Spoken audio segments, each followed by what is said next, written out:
Okay, तो next question के ऊपर जाते हैं हम लोग।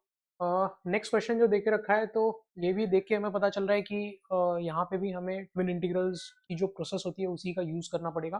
डिनोमिनेटर में से कुछ पार्ट कॉमन निकालो, उसको न्यूमरेटर में डिवाइड करो। तो क्या आएगा, देखो एक्स टू दी पावर 7 अगर हम लोग यहाँ पे कॉमन निकालेंगे तो हमारे पास आ जाएगा इंटीग्रल, बाहर आएगा x to the power 7 common निकाला था तो एक्स टू दी पावर 14 बाहर निकल के आ जाएगा हमारे पास में।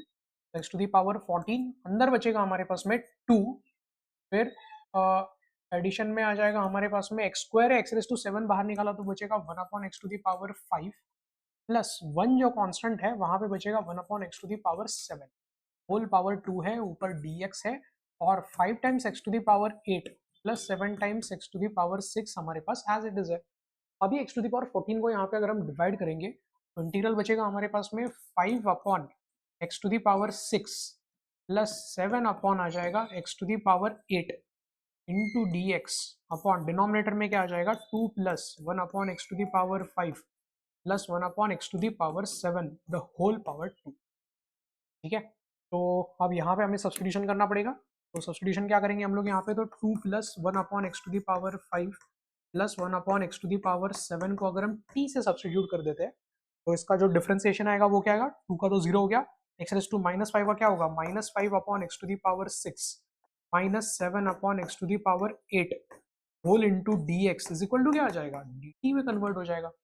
तो देखो हमारे पास में ये जो पोर्शन है ये पूरा t से रिप्लेस हो जाएगा तो डिनोमिनेटर में आएगा टी स्क्वायर।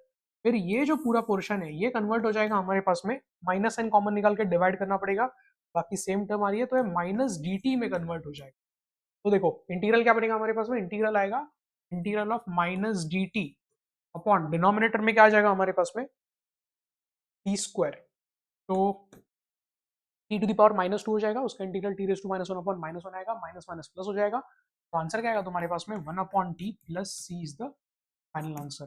टी को रीसब्स्टिट्यूट करेंगे तो आंसर क्या आएगा हमारे पास में, टी की वैल्यू क्या थी हमारे पास 1 अपॉन क्या आ जाएगा हमारे पास में 2 plus 1 upon x to the power 5 आ जाएगा plus 1 upon x to the power 7 आ जाएगा प्लस सी।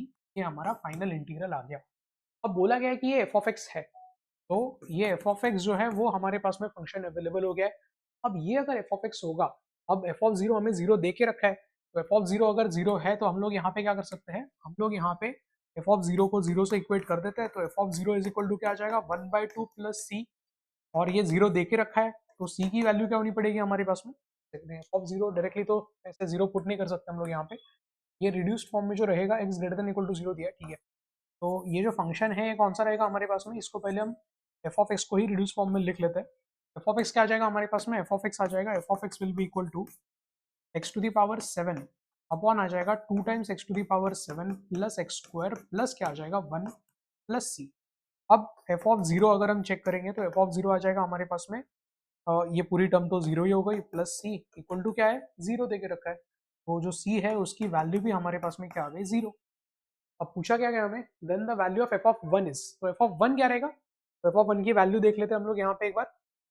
वन पुट करेंगे तो क्या आएगा, न्यूमरेटर में हमारे पास आएगा वन, और डिनोमिनेटर में क्या आएगा हमारे पास में 2 प्लस 1 प्लस 1, तो 1/4 is the correct answer. Option 2 is the correct answer.